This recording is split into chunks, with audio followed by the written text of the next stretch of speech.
CTV News at 5 with Tony Rima and Rick Wyman with weather. Well, good evening. Thanks for joining us. Tony is off. This morning, the province announced its anticipated one project, one process framework, which will allow companies to apply to speed up mine development and exploration. CTV's Eric Tashner starts us off tonight. Ontario is overhauling its mine permitting system, which it says has caused troubling delays of up to 15 years to approve a single mine. Delays, the province says, have been holding back access to critical and strategic minerals like nickel, lithium, and cobalt. It will benefit every mine before us. There's 10 mines right now actively working through the permit process. Announcing the one project, one process framework is now the law of the land. From here on out, new designated mining projects will be managed by a mine authorization and permitting delivery team, led by the province, acting as a single point of contact to coordinate all necessary approvals within 2 years. We will take that permit, essentially shepherd it right across the enterprise of government, ministry by ministry, to get it approved within that baseline. The new system is slated to slash review times in half, but maintains duty to consult obligations. Efficiency must never compromise responsibility. A shared, consistent framework, including a unified list of communities to engage with, would provide clarity not only for industry, but for Indigenous partners in government as well. Jason Jessup, the CEO of Sudbury-based Magna Mining, says there are currently 4 permitted projects in the pipeline. Our ability for us to go out and look at greenfield projects and be able to provide more certainty on when we can move those deposits into construction. And we think that'll open up a lot more opportunity here for us. Environmental groups like Ontario Nature say the new rollout lacks clarity and wonder what standards will be required when looking at the big picture of the Endangered Species Act repeal in Bill 5. There's a big risk to our species at risk, and the fact that any permitting process won't actually assess potential impacts to those species and their habitat. There are 36 active mines in Ontario, contributing $24 billion to the province's GDP. Eric Tashner, CTV News, North Bay. Time for your first check on this wet weather, and with more details, we go to CTV's Rick Wyman. And Rick, yesterday was so nice. What happened? Well, the odds got caught up with Northern Ontario, and of course, you have to expect the occasional rainfall, but we're getting a lot of rainfall, as you can see on our systems map, brought to you by CAA. Get your membership today at getcaa.ca. Plenty of rain in the forecast for today, anywhere from 10 to 15 millimeters in Greater Sudbury. That trend will continue this evening. Showers for tomorrow. But come Monday, there might be a hint of some sunshine, so we'll check that out. Our 5-day forecast coming up just minutes away. Ian, back to you. All right, Monday. You said it. I'm planning on it. Thanks, Rick. Well, it was a heated town hall in Falconbridge last night as residents heard from mining company Glencore about a recent incident that left particles blanketing the community. CTV's Angela Campbell reports. We need to do better. We need to do better. A Glencore rep stands before a crowd of over 100 residents, providing them with information and attempting to answer their questions about the dust fallout 3 weeks ago. We're here to acknowledge that there were issues in our processes, and we are basically here to demonstrate that we are going to correct it, and we're going to keep people informed of those steps in the coming weeks. Mayor says on the night of September 24th, the smelter was undergoing maintenance when the filters got overwhelmed and 1 cubic meter of dust came up the stack, leaving black specks on vehicles, decks, and outdoor furniture. No one at Glencore discovered the issue until the next morning after community complaints started to come in. The Ministry of Environment, Public Health, and the city were notified. It's really important for people to be heard, and it was important for me to be here as their elected official to know that I care and that, I want to listen to what their concerns are so that I can hopefully be that place where I can try to find answers. Mayor reassured the crowd there were no long-term health effects from the dust exposure, but residents weren't convinced. A steady stream came to the microphone seeking transparency and better and faster communication from Glencore. Why wasn't anybody notified until we came to you? I have multiple dates, incidents throughout the past years, and they all said that they were going to communicate better to get the information out. And again, they've still failed. We heard loud and clear we have to get better with our response when these types of things happen. You know, we've been operating here for almost 100 years and we want to operate for 100 more. And we do have to make sure that we get better at responding to the community residents' concerns more rapidly. A team from Glencore went door to door to determine how residents were impacted, and now they're trying to make it right. The company also hired cleaners to pressure wash the parks and public spaces. Angela Gamble, CTV News, Falconbridge. Time for a quick break. Coming up on CTV News at 5, Rick has your full weather forecast. For now, let's go to a live shot of the Elliott Lake Boat Launch, where it is looking absolutely gray and gloomy. This shot courtesy of the city. Just how gloomy will it be over the weekend? We'll check in with Weather Wyman. Stay with us. You're watching CTV Northern Ontario.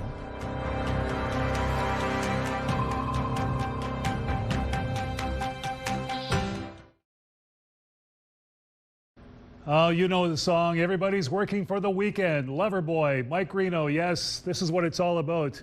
But we didn't expect 3 consecutive days of rainfall. This is what we've got going on right now. Forecast radar from Environment Canada. That system's sifting through. This is what it's going to look like early tomorrow morning and continue over the course of the day. We've got showers and we've got rain and more showers in the forecast for a couple of days. 3 days to be exact, but there could be a bit of a break come Monday. Let's take a look at the 5-day forecast. Here we go. Showers for tomorrow, 13. Rain. Showers, rain, it's all the same. 15 degrees on Sunday. Monday, sun and cloudy in Campbell, 12 degrees. Back to showers and the chance of showers Tuesday and Wednesday. Meanwhile, Sault Ste. Marie Algoma, showers 18 tomorrow. Rain 13 on Sunday. Chance of showers, sorry, Sault Ste. Marie Algoma. Chance of showers 12 degrees. 11 on Tuesday and 9 on Wednesday with the chance of showers. Timmins, Conquering, Kapuskasing, showers at 15 tomorrow. Rain Sunday 13. Chance of showers Monday at 11, dropping down to 9 Tuesday with showers. And the chance of showers at 60%. Wow, only 6 degrees come Wednesday. Meanwhile, Temiskaming Shores and Kirkland Lake, showers 15 tomorrow. Rain on Sunday 15 as well. Bit of a cool-off come Monday, some cloud cover. We've got 11. Tuesday, showers at 9. Chance of showers on Wednesday. And 6, well below normal for this time of the year. And a look now at what's happening in North Bay, West Nipissing. Pretty well the same type of forecast that we've encountered right through the entire Northeast. You can copy and you can paste, maybe with the exception of Monday. So showers for tomorrow, 18. Rain on Sunday, 18 as well. Here we go with the cloud cover. Monday, 12 degrees. And again, showers, 11 degrees on Tuesday. Wednesday, chance of showers at 60% and 10. But you'll also notice that the temperatures will start dropping by about Tuesday evening, early Wednesday, right across the Northeast. For instance, only a high of 10 degrees Wednesday in North Bay, West Nipissing, but a low of 1 in some cases. We drop down to -2 or -1. Check out this pic from Wikwemikong, my good friend Dolph Trudeau. Fantastic save there. And again, his nephew is firing rubber. Harlan is 16, 17 years old. Sensational work with the glove. And again, I think the Edmonton Oilers may have solved their goaltending problem. So Dolph, my good friend, he's 57 years old. I think he's in line for an NHL job. Ian, what do you think? 57? I just had my birthday the other day. You never know. There's always an opportunity. You're never too old. Absolutely. I don't know if I would be doing that at my age, but good on you, Dolph. Great way to go. Well, thanks, Rick. Well, with all of this wetter weather, the Sault Ste. Marie Conservation Authority issued a weather statement, safety statement today. With up to 50 millimeters of rain expected in the Sault over the next 5 days, localized flooding can occur. Residents are advised to exercise extreme caution around all waterways and water control structures. The water safety statement is in effect until next Wednesday. The North Shore Health Network is extending one of its ER closures. The Richards Landing Matthews Site Emergency Department, which is closed today, will now stay closed through the weekend. It'll reopen Monday morning at 8 a.m. Thessalon site is currently closed but expected to reopen tomorrow morning. If people in Timmins and the surrounding area who use street drugs want to know what's in them, there's a new service being offered and it's got Health Canada's approval. CTV's Lydia Chubak reports. DIY Community Health Timmins has an in memoriam outside its entrance. It's to remember people who've lost their lives to substances and possibly contaminated street drugs. Now people can arrange to have their drugs checked at the Mutual Aid Centre. We invite people to our office here. It's meant to be that private, confidential space. The organization has been working with the Ontario drug checking community for over a year to get the approvals to offer the service, including one from Health Canada. People can come in and either provide a sample of their drugs, as small as, really the head of a matchstick, even smaller we can get away with, or drug paraphernalia, like a used pipe or, other thing that might have, a little bit of drug residue left over. Samples are sent to Toronto for analysis and results come in just a few days. Which will allow us to really develop that knowledge base for the community, which will allow, service providers, policymakers, politicians to make better evidence-based informed decisions around what kind of programs we need for our community. Those who bring in their drugs are told about the results to help them make an informed decision about what they're consuming. Sarita says there's also an immediate testing option that can help detect if, for example, their drugs contain fentanyl. And hopefully by having that connection with us, maybe that opens up the door to some conversations around treatment, support, or other harm reduction services that we might offer here in the community. Sarita says the drug checking service supports the organization's vision to provide accessible health care for all. Lydia Chubak, CTV News, Timmins. Major health news for Timiskaming Shores. The Timiskaming Hospital has reached its fundraising goal for a new mammography unit in the city. The fundraising campaign began 9 months ago to replace the aging equipment, and the area responded by raising $450,000. The new machine has already been ordered now through Siemens and is on its way over from Germany. Hospital officials say this would not have been possible without 360 plus community donors. If you think about raising $205,000 in one day, like literally about 12 hours. That's off the charts. I've always known, I've lived here for the most of my life, and I've always known this community to be very, very generous. This blows me away. This blows me away. There's $450,000. I think we were going to be measuring that in years, not months. If everything goes well, the digital 3D mammography unit should come online by the end of the year. Coming up on CTV News at 5, there was a coven of witches walking around Timmins this morning. Plus, we'll check in with one author who has written something special for the Habs fan in your life.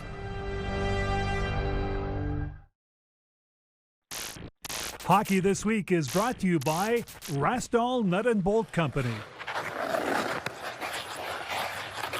I'm pleased to have author-writer Brendan Kelly, my guest on Hockey This Week. Check out Brendan's column, What the Puck? How did it all come together? Well, I mean, it started out years ago, about 3 years ago. It was originally a TV project, and there, in fact, is a 4-part documentary series. It's not a book about hockey. It's a book actually about Quebec. It's the history of Quebec as told through the hockey team. And I mean, there's no entity in Quebec that has more importance than the Montreal Canadiens. I think everyone knows that. And I think that what was really interesting is to make these parallels between the last, say, 50 or 60 years of history of the Canadiens and the history of Quebec. You sourced Carl Subban from Peter Street here in Greater Sudbury. How did you get their stories? Well, the Carl Subban one was fascinating, Rick, because as you know, he moved with his family from Jamaica to Sudbury in, I guess it was the late 60s. And, I'm a big PK Subban fan. PK Subban meant a lot to me. And what I liked about PK Subban was his sense of community. And where did he get it? He got it from his father. And his father arrives here. He tells this fascinating story of how he arrives. As you say, he's living on Peter Street in Sudbury, and he's feeling like out of sorts. He's black. He's Jamaican. He doesn't speak French. There's a lot of French people. He's feeling alienated. He's a kid. He's probably about 12 years old. And then he's walking home one day, and there's kids playing ball hockey. Of course there are on the street. And they say, hey, we're missing one guy. You want to play? He runs home. He gets a hockey stick from his landlord. He runs back. He starts playing. And guess what? They're Francophones, and they're all Canadiens fans. And Carl Subban becomes a lifelong Canadiens fan. They've always played the language heritage game. Too many French, not enough French, even too many English, not enough English. Now too many Euros on the team. So how do you see this playing out in the future for this franchise? You know, back in the 70s, those great teams, probably the greatest teams in the history of hockey, a lot of people believe, were called the Flying Frenchmen. And of course, there was great English-Canadian players like Bob Gainey, Larry Robinson, Ken Dryden. But the stars for decades were Maurice Richard, Guy Lafleur, Jean Beliveau, finally Patrick Roy. But that's a thing of the past. This is not the team of today. There are, of course, some Quebecois players, the goalie Samuel Montembeault, Alexandre Carrier. There's a couple of them, but they're not the leaders of the team like the old days. And frankly, you're never going to get that back. I mean, partly because Quebec doesn't produce as many great hockey players as they used to, which is a whole other story. Brendan, thank you so much for doing this. The book is called Habs Nation, People's History of the Montreal Canadiens. Well, thanks so much for the interest and the support. Much appreciated. Brendan Kelly out of Montreal is my guest this week on Hockey This Week. We're back in 7 days with more. Two of our northern teams will face off tonight over in the OHL. The Sudbury Wolves will play host to the Sioux Greyhounds. The Wolves are sitting in last place in the Eastern Conference, while the Greyhounds are third in the West. Game time is at 7:05. In the NOJHL last night, Cubs forward Mason Walker tallied a hat trick in the team's 5-2 victory over the French River Rapids. Tonight, the Cubs are in Michigan to take on the Sioux Eagles, while the Espanola Paper Kings head up the 144 to play the Timmins Rock. Both of those games have 7:30 starts. In other NOJHL action, the Iroquois Falls Storm blow into the Sault Ste. Marie area tonight to take on the Thunderbirds, and the top-seeded Hearst Lumberjacks face off against the number 2 ranked Powassan Voodoos. Both those games are 7 o'clock starts. A young Sudbury actor is getting a taste of success with his latest role in a new thriller hitting theaters today. CTV's Angela Gemmell reports.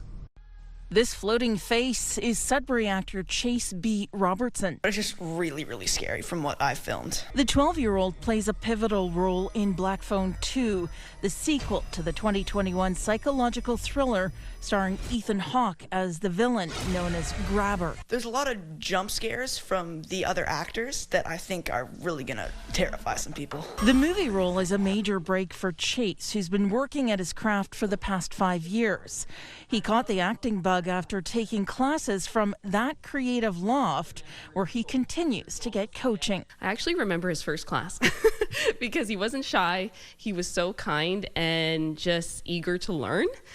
So he really stood out from day one. And then from day one, he has continued to flourish into this amazing actor. And now we're going to see him on the big screen. Although it takes some schedule juggling, his mom says watching Chase succeed has been rewarding. When they become a working professional, you see a completely different side of them when the cameras are on and a room of 30 people are counting on them.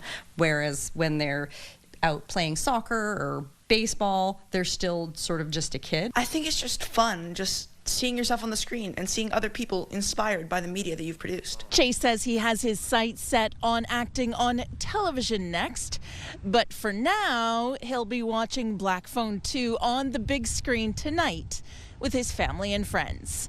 Angela Gemmell, CTV News, Sudbury. A coven of witches paraded the streets of Timmins this morning. The annual event is led by Matagami First Nation Chief Jennifer Constant. Constant says the Witches Walk gives people a chance to help women who experience difficult situations, such as domestic violence. Around 50 participants donned witchy apparel and gathered at the Timmins Native Friendship Center to plan their route, which was escorted by Timmins police officers. The walk is just one aspect of these social witch trials, and a trivia contest at Full Beard Brewing are also part of this fundraising initiative. Proceeds are donated to the Timmins and area women in crisis. From my own experience, seeing the issues of missing and murdered Indigenous women, this directly is a way that the community can help. In speaking to people, I've seen people feel paralyzed in not knowing how to help. And being someone who is in a political role, I figured, let's create something where we can have some fun and do something great while contributing to something really worthwhile. This was the third Witches Walk, and Constance says next year it might take place a little earlier in October to take advantage of better weather. When we return, we'll take a look at your community close up. You're watching First at 5.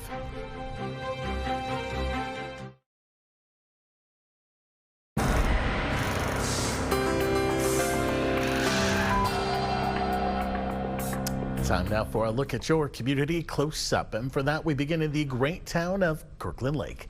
And would you look at how orangey red, not sure what color it is, that sky is though. That is the view around 7:30 this morning that Anita Braun woke up to. Absolutely incredible. Not sure why it turns that hue, but I could look at that forever. And it just wasn't in KL. This was the scene just a little further south down in North Bay. Monique Tabansky captured these great shots looking up this morning from her home. I usually work late nights, but I'm thinking one of these days I'm going to have to get up early to catch this sunrise. Thanks for sharing. If you're in Greater Sudbury this weekend, specifically the Worthington area, you may want to check out the Beaver Lake Fall Carnival. Happening this weekend, there are Finnish pancakes, vendors, a flea market, and a bake sale. I can tell you the Finnish pancakes are incredible. It's at the Beaver Lake Sports and Cultural Club. Money raised goes to keeping the doors open. Finally, our last picture comes from in-house and our eagle-eyed maestro of the control room, Lillian, who got a lot. We get a lot of wildlife here at our studios on Frood Road, and now apparently we get amphibians. She found this guy on the front walk. It was pretty cool last night. Hopefully he found a warm place to burrow. If you have any pictures, videos, or events you'd like us to showcase, you can email them to us at communitycloseup@bellmedia.ca.